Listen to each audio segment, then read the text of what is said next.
The outlook wasn't brilliant for the Mudville 9 that day.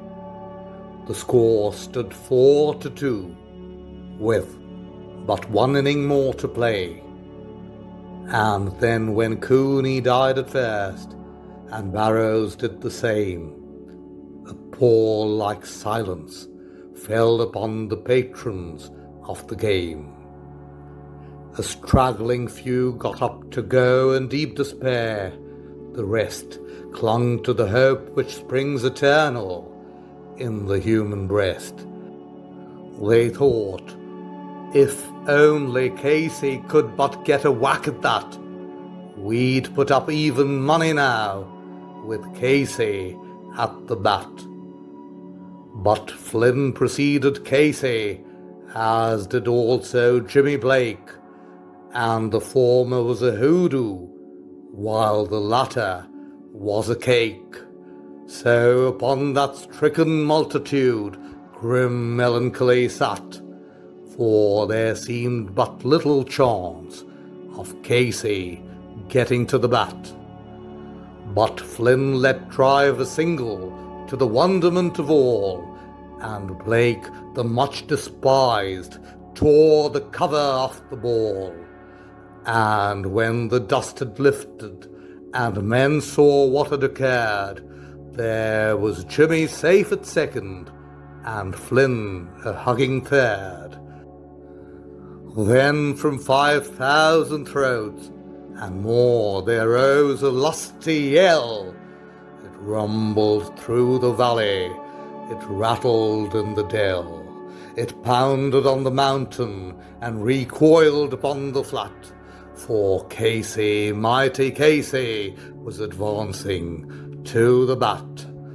There was ease in Casey's manner as he stepped into his place. There was pride in Casey's bearing, and a smile lit Casey's face. And when responding to the cheers, he lightly doffed his hat, no stranger in the crowd could doubt 'twas Casey with the bat. 10,000 eyes were on him as he rubbed his hands with dirt. 5,000 tongues applauded when he wiped them on his shirt.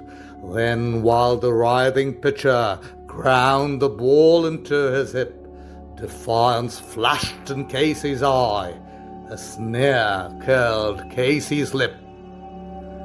And now the leather-covered sphere came hurtling through the air, and Casey stood a-watching it in haughty grandeur there. Close by the sturdy batsman, the ball unheeded sped.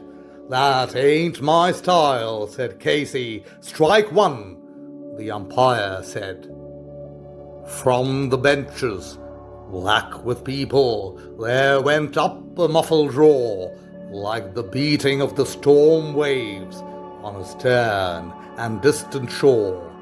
"Kill him! Kill the umpire!" shouted someone on the stand, and it's likely they'd have killed him had not Casey raised his hand. With a smile of Christian charity, great Casey's visage shone. He stilled the rising tumult, he bade the game go on. He signalled to the pitcher, and once more the dunsphere flew. But Casey still ignored it, and the umpire said, "Strike two." "Fraud!" cried the maddened thousands, and echo answered, "Fraud!" But one scornful look from Casey, and the audience was awed. They saw his face grow stern and cold, they saw his muscles strain, and they knew that Casey wouldn't let that ball go by again. The snare's gone from Casey's lip, his teeth are clenched in hate, he pounds with cruel violence his bat upon the plate. And now the pitcher holds the ball, and now he lets it go, and now the air's shattered by the force of Casey's blow. Oh, somewhere in this favoured land, the sun is shining bright. The band is playing somewhere, and somewhere hearts are light. And somewhere men are laughing, and somewhere children shout. But there is no joy in Mudville. Mighty Casey has struck out.